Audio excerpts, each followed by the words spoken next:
All right, so to all of our attendees, we'll have plenty of time towards the end of the panel to ask our lovely panelists questions. When you do ask questions, please use the chat box for your questions. It is very important that when submitting questions or comments, that you select all participants, and that should already be the default, but just make sure that you keep it that way. If it is not, if all participants is not selected, then we cannot see your question. So make sure it stays that way.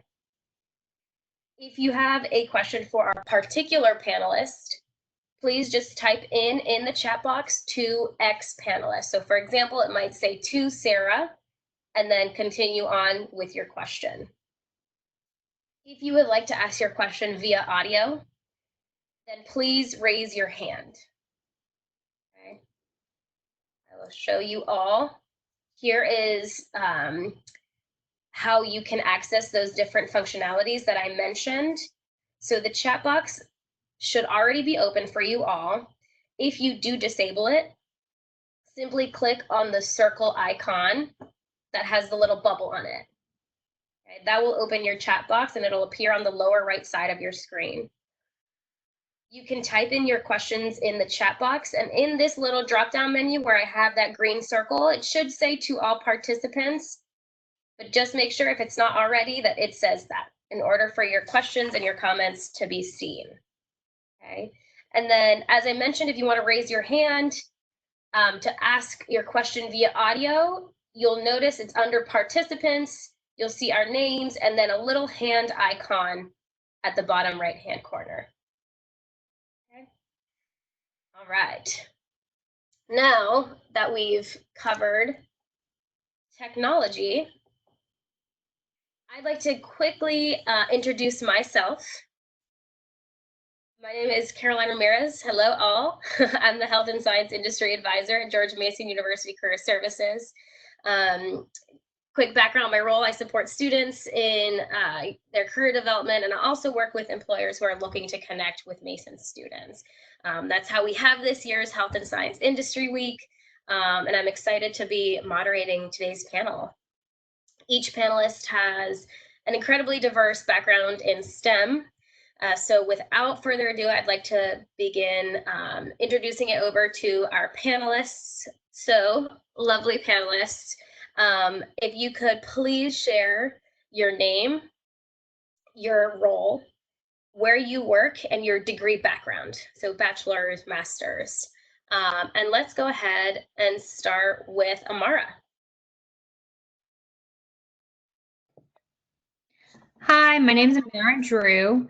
I'm a forensic scientist with the Idaho State Police Forensic Services. I graduated from U.S.G.S University of Pennsylvania with a bachelor's degree in forensic and toxicological chemistry. Thank you, thank you.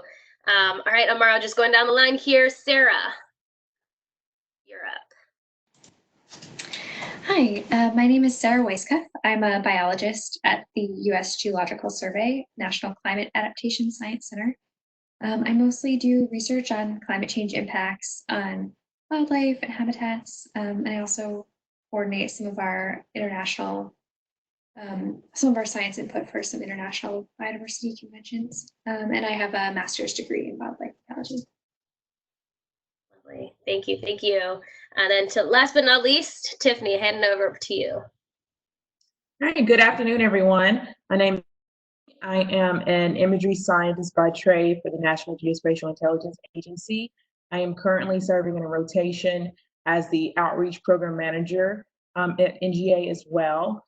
I have a bachelor's from Tennessee State University in biochemistry and a master's in geoscience from the University of Maryland. Awesome, thank you, thank you. Okay, so something that has been top of mind for many of our students, and I'm sure they're thinking about right now. So I'd like to start off the panel to you, Tiffany, actually, since you are currently in a talent acquisition role. Could you tell us, how has COVID-19 affected or altered recruitment strategies and hiring timelines? So with current events, we definitely had to shift our outreach efforts to the more virtual realm. We were already utilizing virtual platforms for some of our outreach efforts, but considering now that, schools and professional organizations have completely stopped any kind of, one-on-one engagement, that is the only way we are able to conduct outreach. It also has shifted in how many positions are available for applicants to apply for within the agency. So right now, the only opportunities that are being posted on Intelligence Careers /NGA are what they consider mission essential positions. Those type of positions, being NGA being a intelligence community / Department of Defense agency, those type of positions would be like more analytical driven type of positions versus like support roles, which would be what I'm feeling right now, a human capital position. Also has affected our interns. This is a time where we usually bring our interns into the agency. So currently we're kind of a bit of a standstill on our returning interns, those who have served intern positions in the past, coming back in and serving as an intern, maybe even, via telework. But as far as any new applicants, new individuals that were accepted into the intern program, we had to halt their onboarding until the following year. Now, the good thing is, as long as they're eligible, they are able to roll into the intern program without reapplying next year. But there are some that will no longer be eligible because they will no longer be in school next year. So that has definitely caused some hindrance on our end. Very interesting. And is this also applicable to summer internships in addition to the ones that were to happen right now this semester?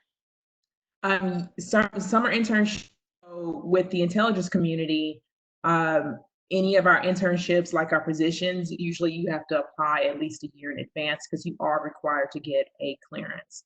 So right now, typically the internship opportunity for applicants opens in the January-February timeframe and closes roughly early September.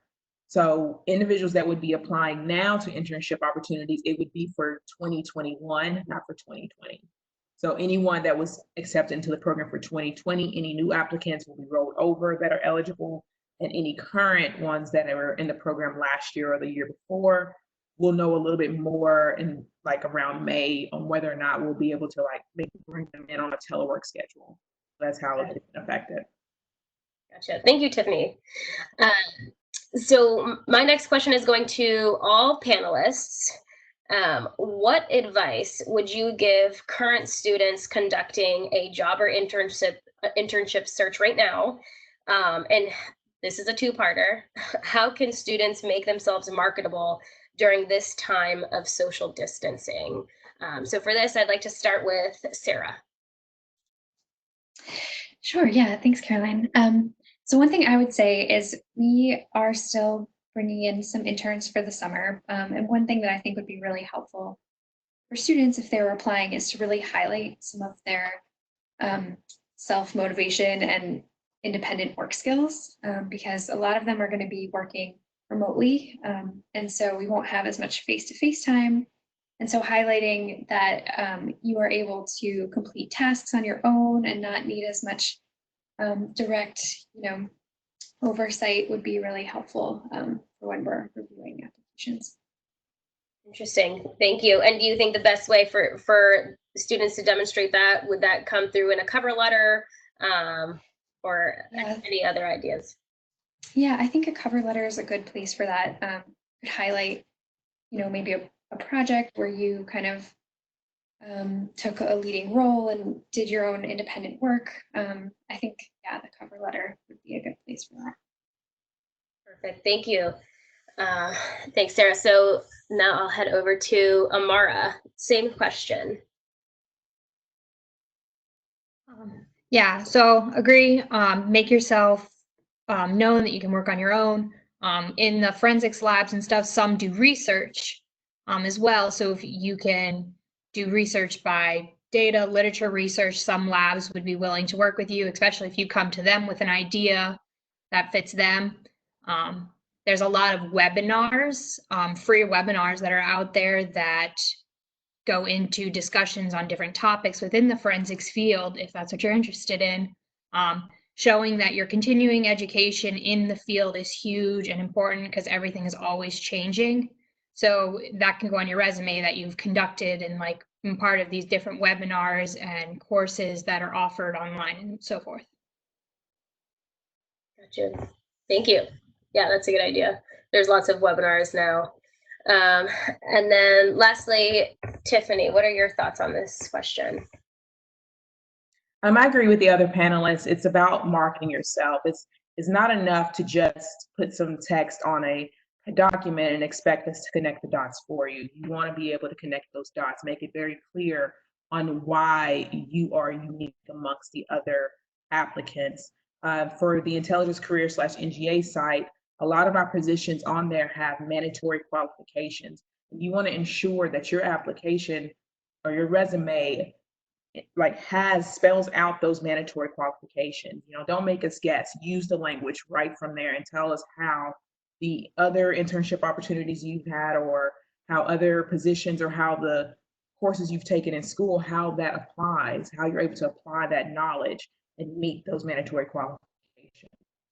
That is something I feel like a lot of individuals sometimes forget. Is like, you know, at NGA, we don't have a database that's filtering through these resumes for us. We are going through and searching hundreds of resumes for, you know, maybe a handful of opportunities.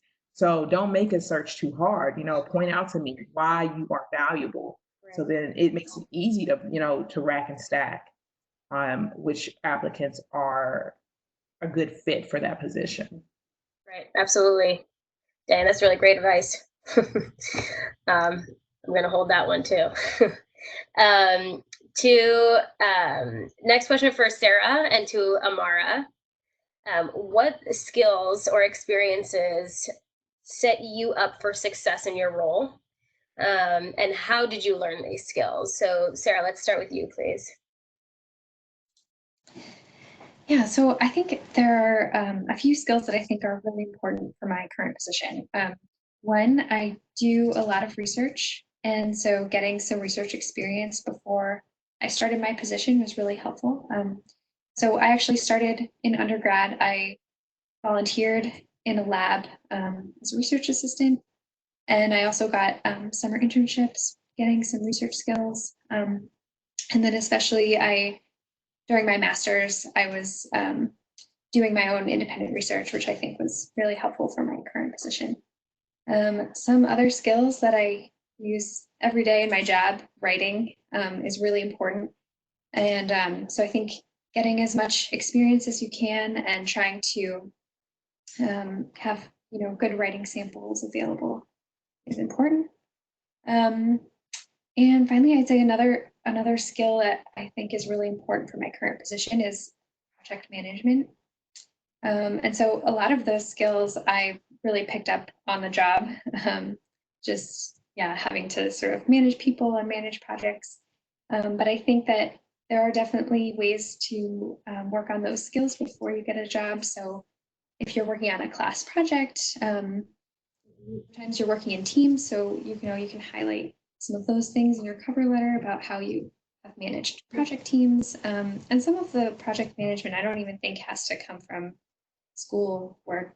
You know, maybe you managed a sports team or thing extracurricular that I think would have skills that translate well into a position. Right, absolutely. Yes, any students who are on the line, definitely raise your hand if you've ever had to do a group project or ever had to write a research paper. You guys are actively engaged in some of these skills that Sarah has been talking about. Thank you, Sarah. So to you, Amara, what are some of the skills that have set you up for success in your role, and how did you gain those skills and or experiences? So I'm actually in a specific discipline in forensics. I'm a firearms and tool marks examiner. So I had background experience with firearms growing up. So that gave me experience in the field for this as well. My degree is in forensics, so the different lab aspects of my degree helped was skills in the lab. Being able to clearly articulate in words, via speaking and writing your results so that a lawyer can understand. Because lawyers' minds are completely different than scientific minds. We're kind of up here and they're kind of down here. No offense if anybody's parents as lawyers, but when it comes to trying to explain these things, they just want basically to win, and you got to be able to articulate. So a big thing also with forensics is public speaking. We have to go to court and testify on your results. So you have to be able to clearly say that, and you can't be afraid to talk in front of people. People you've never met, people you do know, if you're getting evaluated by your coworkers. So all of this stuff like public speaking, reading, writing, being able to articulate your results is stuff to work on. But a lot of the different disciplines in forensics, like most probably jobs, you get on the job training when you get there. But with forensics, you have to go through a complete training course before you can do any independent casework.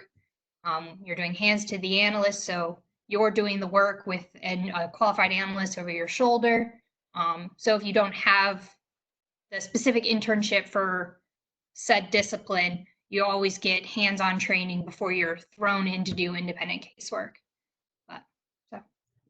Okay, awesome. Yeah, perfect example of well-roundedness, right? Having the necessary background in science, but also those soft skills and being able to express those ideas to individuals who might not have that background as well. That's perfect.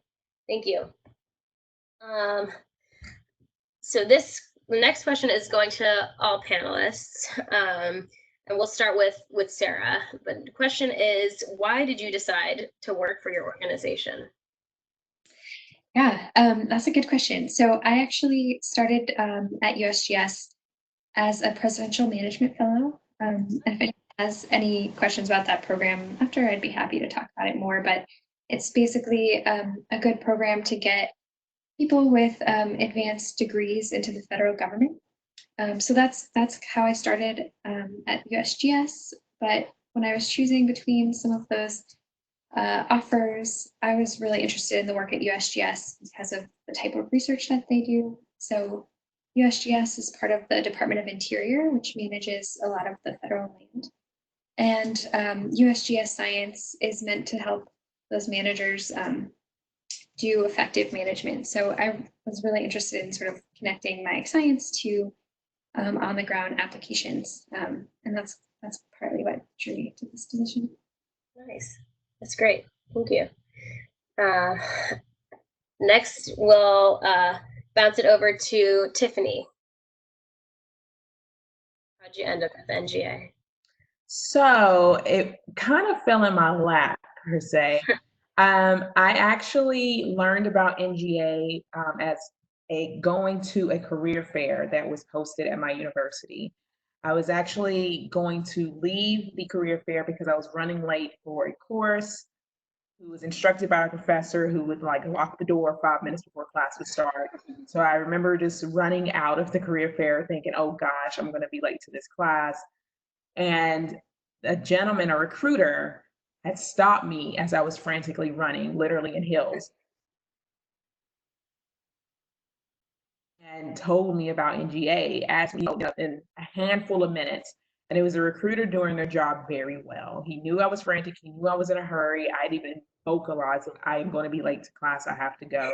And in a handful of minutes, he was able to tell me, who NGA is, why it matters, asked me what my degree was in, my type of GPA, which they don't even require anymore, things of that nature, and which is like why I should, look at this website and apply.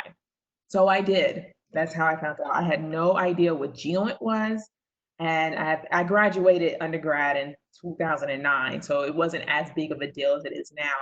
So I didn't understand GEOINT. I didn't understand this big earth I was looking at the recruiter table. But, I was graduating, I was trying to figure out my life, and I applied, and that's how I found out about NGA.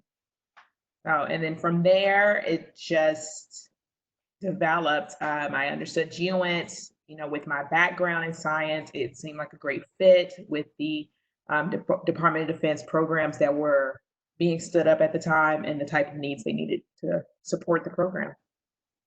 That's so great. That's definitely the kind of recruiter that's useful at a career fair, right? Exactly. Thanks, Tiffany. Amara, you're up. Why did you decide to work for your organization? So I definitely wanted to work in a crime lab, hence the forensics degree. So this kind of links into one of your later questions, though, too. I am a recent grad. I graduated in December of 2018. So I've been at this position for a year, and I'm here because one of my professors had a contact and gave us the job postings, and I wanted to work in firearms, and this was an opening, and so this links into communication and networking and whatnot of getting your name out there, and so I ended up here doing firearms examination. So. That's super nice. So a contact from a professor, and that was the initial connection. That was yeah. That's great. Thank you.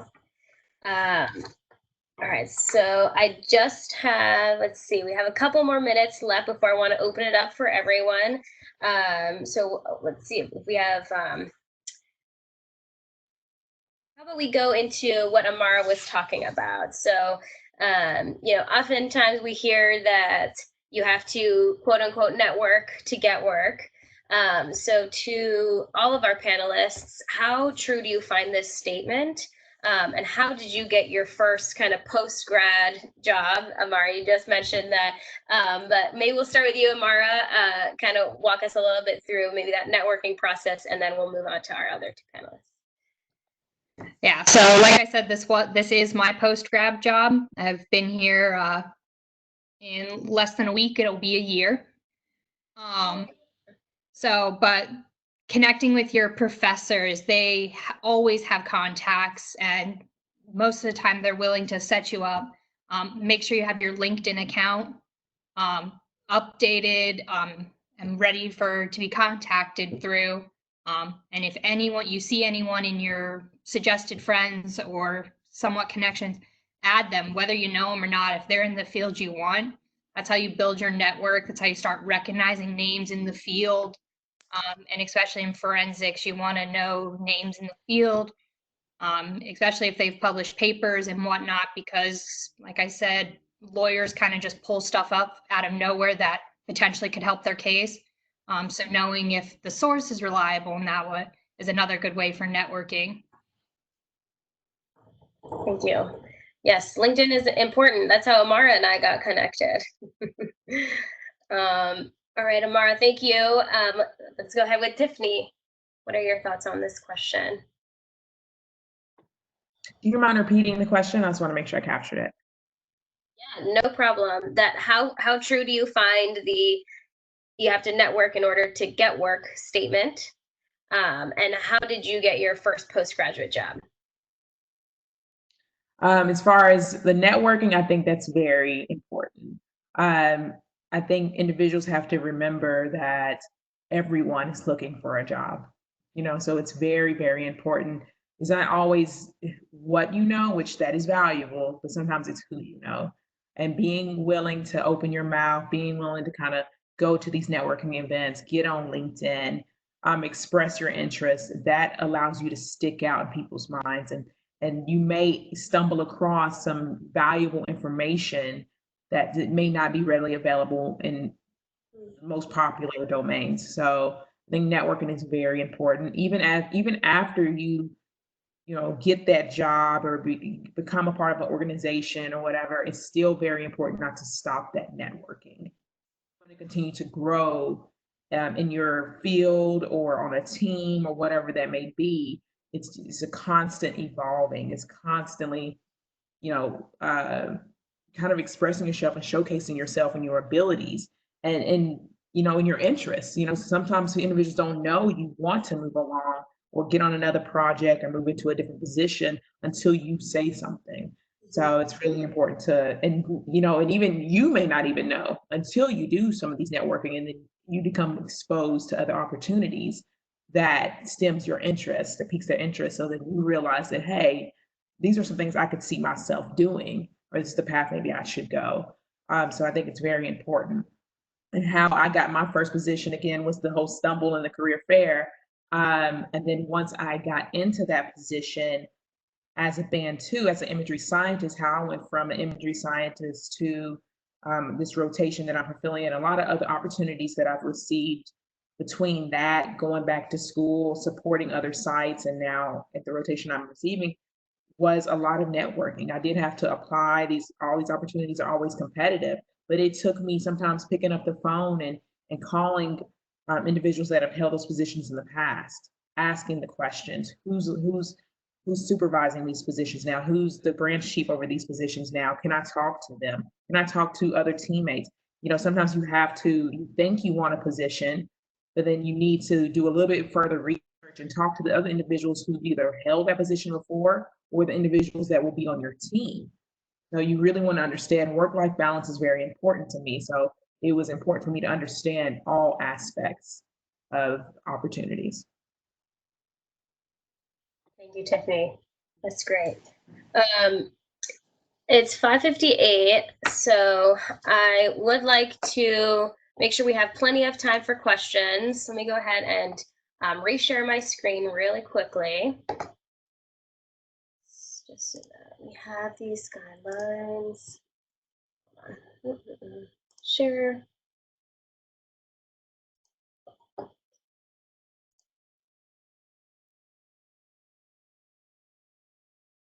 Okay. So just a reminder to please be using the chat function. I have it open. And if you have a question for a particular panelist, to please let me know who that question is going to. So to Tiffany, and then proceed with your question. Make sure it's going to all participants. So at this time, I'd like to go ahead and open it up for questions from our attendees. And I'll wait a moment here.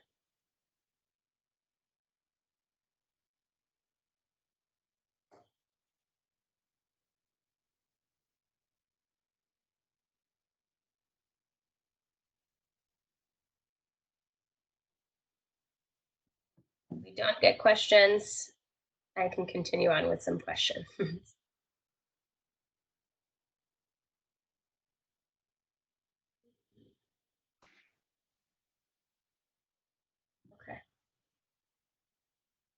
Also, if you do raise your hand and we don't notice that you've raised your hand, please also indicate that in the chat function. Okay, I will keep the chat function open for any questions that come through. In the meantime, I'm going to go ahead and keep asking our panelists some of the questions that we have. Okay, so this question is going to go to all panelists. What advice would you give to a student who wants to gain a similar role to yours or that wants to work within your organization? And let's start with Amara on this one, please.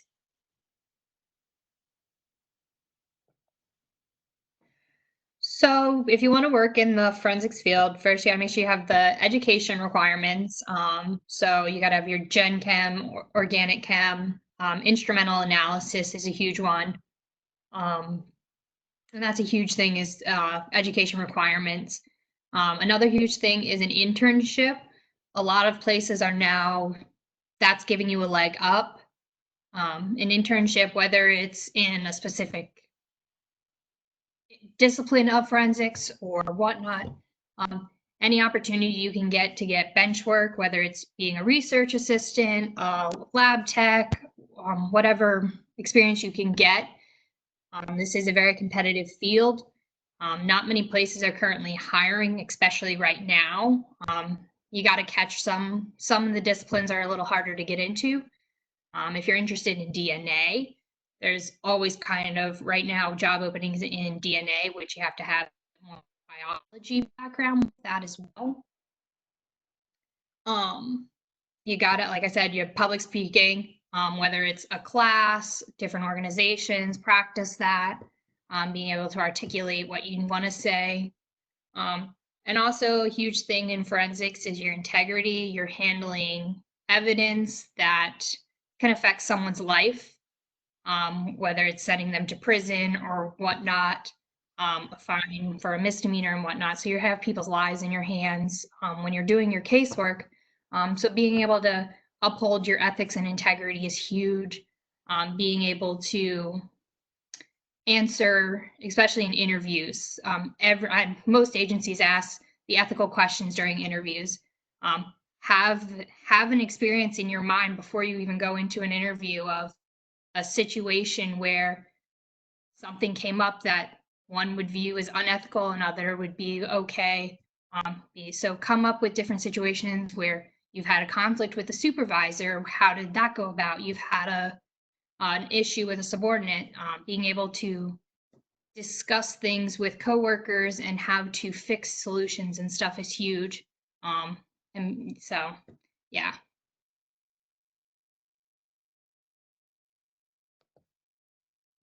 Thank you, thank you.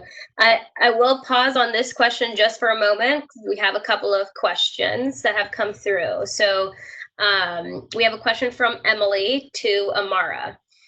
How did you go from forensic chemistry / toxicology to firearms? And specifically when it comes to internships, what options do students have in forensics virtually, if there are any? So when I got my forensics degree, I wanted to work in the firearms discipline. It's the same educational background. You still have to have your chemistry. I didn't really want to do drug chemistry, so it's just how I've transferred in. But with my degree, I could have worked in drugs, tox, anything like that. It was just a preference of mine of what discipline I wanted to work in. And virtual internships, I don't really, I know my organization doesn't. A lot of labs do have internships, but with the current situation, virtual internships I don't think are a thing, because you have to be able to get in, see how the tests are conducted, and it's a lot of hands-on stuff in forensics. We kind of struggle to work from home a little bit because of how much we need to do lab work. Like I said earlier, you could, if you have like a research idea that could be literature based, some labs might be willing to do literature research with you. And then there's, like I said, webinars are a good thing that even experienced analysts do constantly to learn what research people are doing in the field currently and what is up and coming, court challenges, and so forth. Gotcha, thank you. So it could depend on type of internship, whether that there are virtual options or not. Thank you. Okay, and then we had another question come through, and this is to all panelists. This is from Javier. Javier asks, for a recently graduated student, what advice do you give when applying for an internship? He says, we have the background in biology, but many students are missing the practice on the field. And since that's to everyone, how about we start with Tiffany, please? Can you hear me? Yes. As far as for NGA, in order to be eligible for an internship, you have to still be in school. For applicants that were brought in for the 2020 internship, they have to be completing an internship and then going back to school in 2020. So if you've already graduated, you're no longer eligible for an internship. As far as getting the experience that a lot of students feel like they're lacking, that's when it's important to talk about, well, one, it's important if you can, while you're still in school, take advantage of all the internship opportunities, all of the opportunities you can to apply your skills, whether it's programs that your university offers where you can do a few hours a week. I was in programs where I was able to do additional lab work, and I was able to apply my skills, taking advantage of those type of opportunities. And then from there, it's being able to connect the dots, talk about, why the biology course you took or the analytical chemistry course you took, those skills and knowledge that you learned, how did you apply those skills? And a lot of times you don't realize it, but you applied it in your lab. So being able to kind of talk about what you learned and how you applied it in lab and how that's relevant to that position. So being able to connect those dots is very important especially if you don't have on-job experience. So for individuals that have already graduated, a lot of times if you're applying for your entry-level positions, a lot of organizations don't expect you to have a plethora of experience, but they do expect you to be able to talk about how the knowledge you have gained in college applies to that position. Absolutely. Thank you, Tiffany. There's several initiatives around Camp Mason that support this initiative and being able to describe different academic projects and how that might apply professionally. Thank you. Sarah, same question. And just to reiterate the question, for a recently graduated student, what advice do you give when applying for an internship? We have the background in biology, but many students are missing the practice on the field.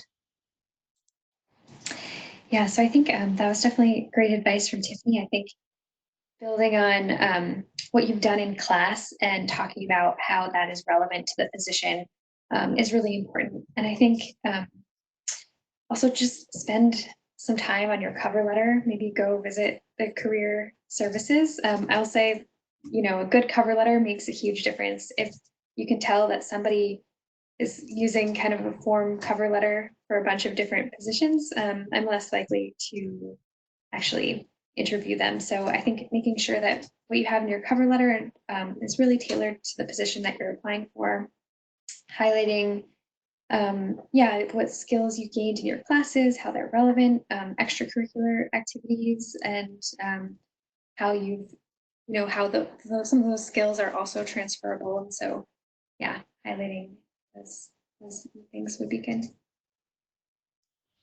Thank you. So also to the other panelists, because Sarah brought up a good point, and thank you for that career services plug. So for our other panelists, is a cover letter important for you all? I'm curious. I mean, it's important for Sarah, if it's important for Tiffany and for Amara. And we can start with Amara, please. So I always submit one when applying for places and stuff. I'm going to back up real quick. With the recently grad positions, don't hesitate to look for grants positions rather than full-time positions.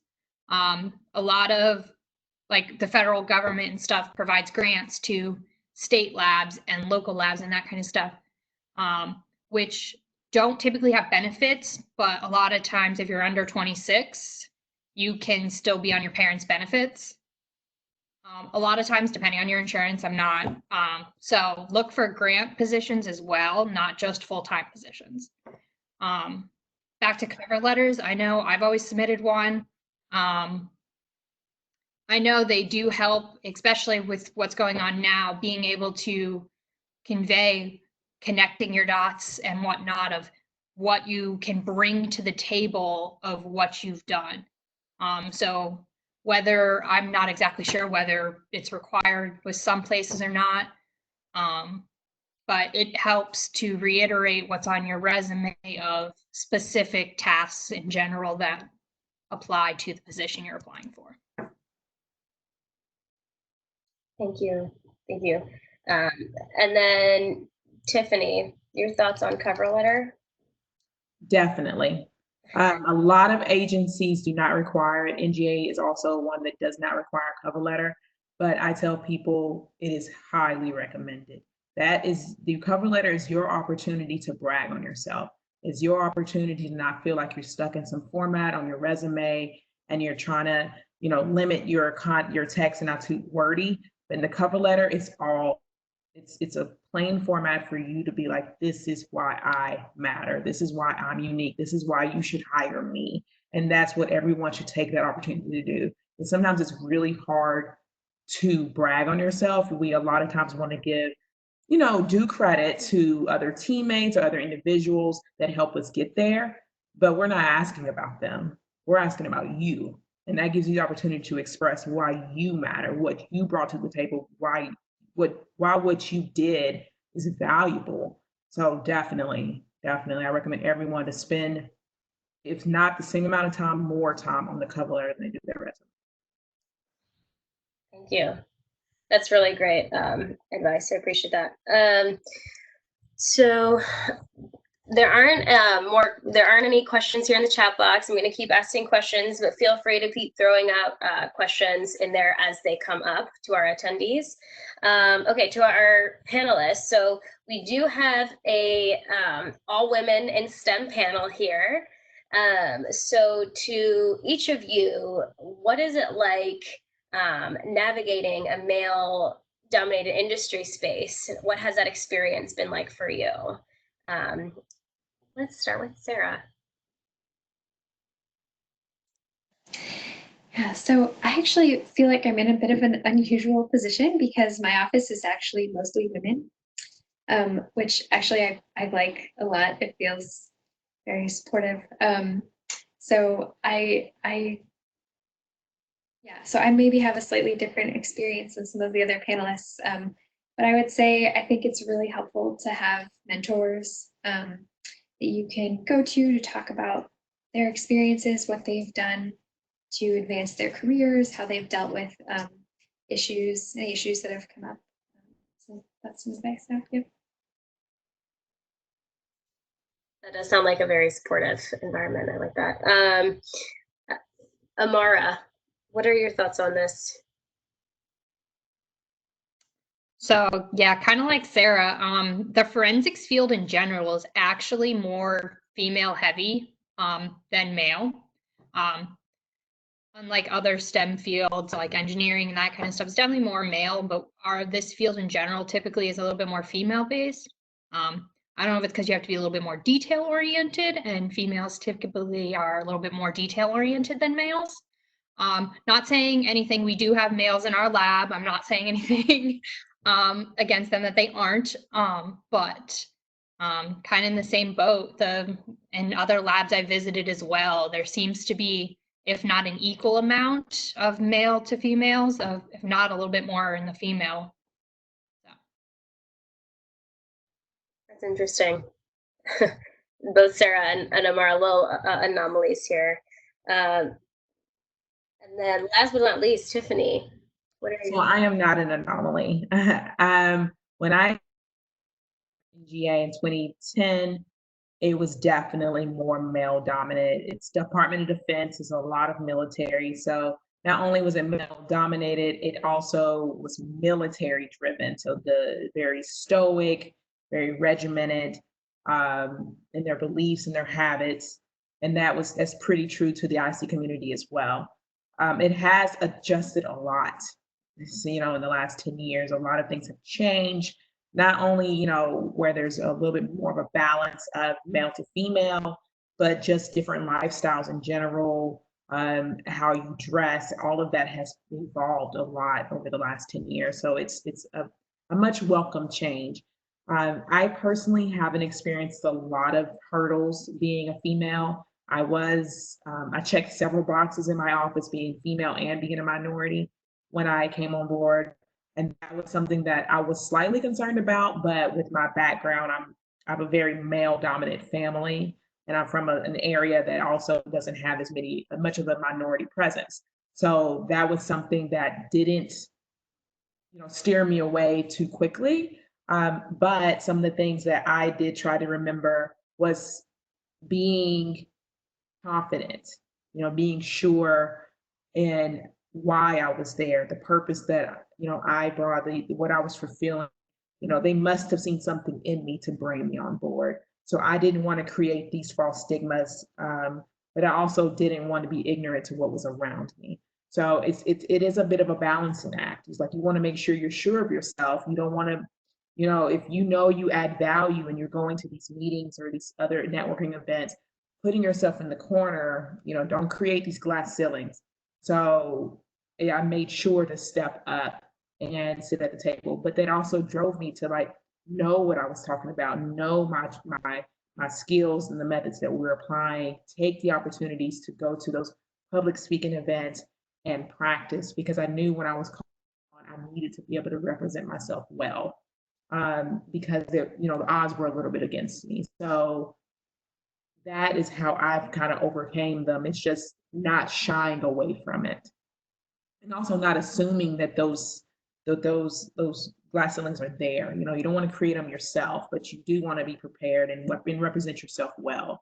And then mentoring, like Sarah had mentioned, is very important. There are other individuals who have led the way before you. Reach out, talk to them, see how they did it. And you want to leverage, you don't want to recreate the wheel, leverage their knowledge and figure out how that applies to you and how you can grow. Thank you. So yeah, Tiffany, you and Sarah mentioned mentorships and how important they've been for both of you. Can either of you walk us through how you found some of these mentors? Because I'm sure some of these students are right in that stage. And whoever wants to. Yeah, I guess I can start. I think one of my earliest mentors was one of my undergrad professors, actually. And I volunteered in his lab and really learned a lot from him. And yeah, that was kind of my first experience having a mentor. And then since I started my job, I think my supervisor has been really supportive, but I also talked to my supervisor and said, hey, I want to find a mentor. Do you have any suggestions of people that might be good for me to talk to? And so I did find a mentor that way, and it was nice to connect with her. Another thing is at USGS, at least, we have an official mentorship program, and so early career people can sign up to find mentors. So if you are in a new company, I would recommend looking for to see whether your company has any sort of formal programs. That's really interesting. And that can be a potential interview question you ask the organization if there's something like that available. Thank you. Tiffany or Amara, do either of you have some thoughts on ways in which to identify and establish mentorships? I can go ahead if it's okay, Amara. So like Sarah had mentioned at USGS, NGA also offers mentoring and shadowing programs. And it doesn't matter where you are in your career. You can always sign up to be a mentee or to shadow an individual. And also something that's interesting, and I think this happens in a lot of agencies, organizations, is some of your higher ups, your seniors and stuff, are required to mentor. So they will, whether they like it or not, hopefully they want to, but it is a requirement for them at their level to be able to share their knowledge, right? Because it's an ever evolving exchange, because these individuals will probably closer to retirement, and that knowledge will just die if it's not passed on.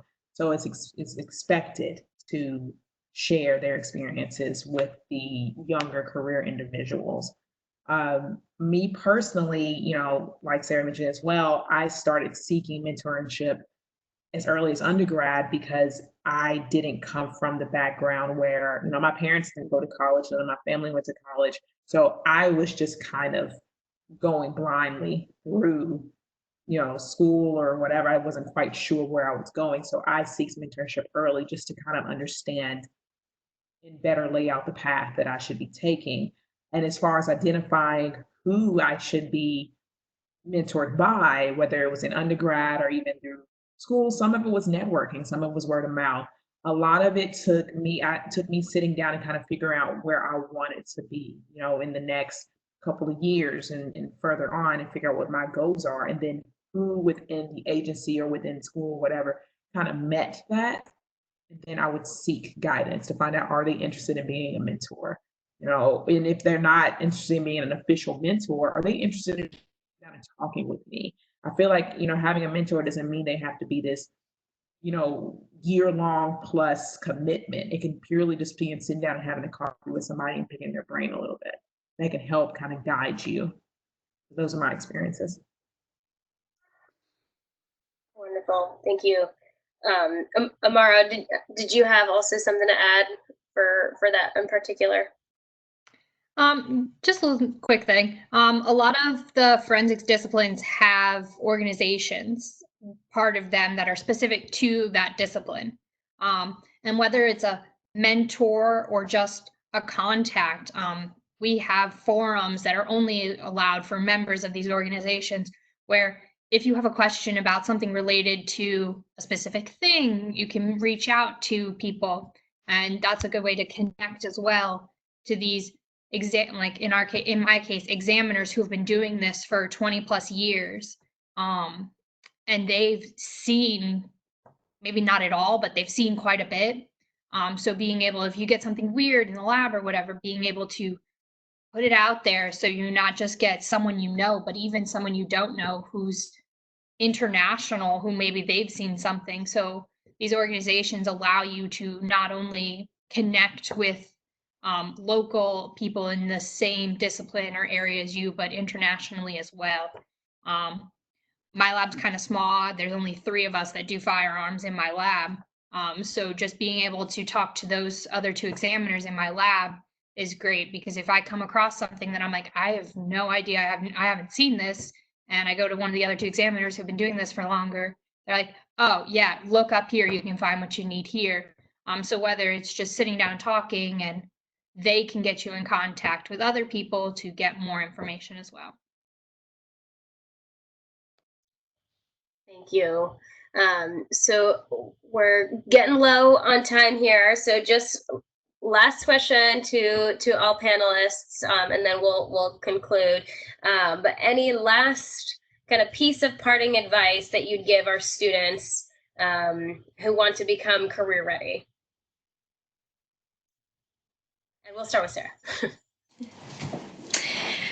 Yeah, so I guess one last thing that I would say is to just apply for everything. I know I personally got a lot of rejections, and so don't let that discourage you.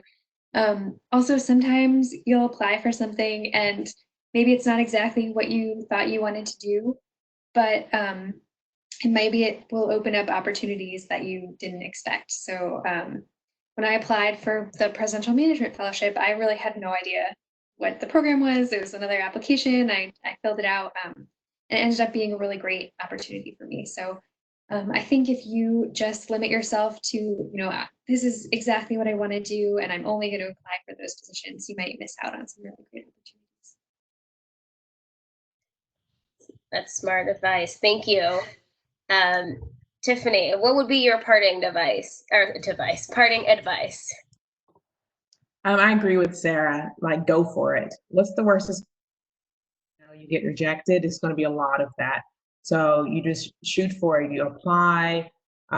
Take opportunity, as much opportunity as you can to gain knowledge. Like, webinars have been mentioned. There's other free, opportunities out there for you to improve and increase your knowledge and your skills. So take advantage of that. Some of these other things to take advantage of, like if you don't have any coding background, get a little. It's a big deal. Any kind of applied applications, take a time to go online, do some research, learn at least the basics, and then practice. Continue to practice those things, work on being confident in your trade, work on your public speaking skills. So when that opportunity does come up, you do get that interview, then you're able to express why it matters. Wonderful, thank you. And just to add to Tiffany's point, every student has access to LinkedIn Learning, so you can use that to develop some of these skills that Tiffany is talking about. Thank you. And then Amara, last but not least. Yeah, so agree with them. Like I said, I'm a recent grad too, so I've been through the rejection recently before getting into the working field. I would suggest practicing, like look up generic interview questions, go to your career center, get generic interview questions, being able to prepare answers so you're not stumbling over your words during your interview, because you might look good on paper, but if you can't articulate what you have on paper, you're not going to go very far. You have to be able to look good on paper, but also, because that gets you in the door, but also be able to explain your paper, be able to put your words together in that way. Final thing, look at your wardrobe. Make sure you have work appropriate clothes, especially in this field. You have to have court appropriate attire, a suit, slacks, and a blazer. So make sure that was a huge thing, because if you wait till last minute once you're in the work field, that's quite a bit of money that you're going to have to spend all at once if you don't have attire. So Thank you. That's a very good point. And we do have JCPenney suit up event in September to get a lot of the professional attire discounted. I'm going to go ahead and just share my screen one last time. Two. So just so that you all know, we still have some more events coming up this week. We have an event tomorrow at 6 p.m. Called Health Alumni, the Path from Degree to Career. We have 4 alumni panelists on that panel. And then we have an event on Thursday, April 9th on sustainability careers. You can find all of our details on our website. If you all have any more questions regarding this event or upcoming events, feel free to email me. That's my email right there. With I have everyone's information. So if you would like the slides or anything like that, feel free to email me. So thank you so much to our panelists. You all did a wonderful job. I think students are going to leave with some really valuable information. Thank you all and have a wonderful evening. All right, thank you. Bye-bye. thanks. Thank you.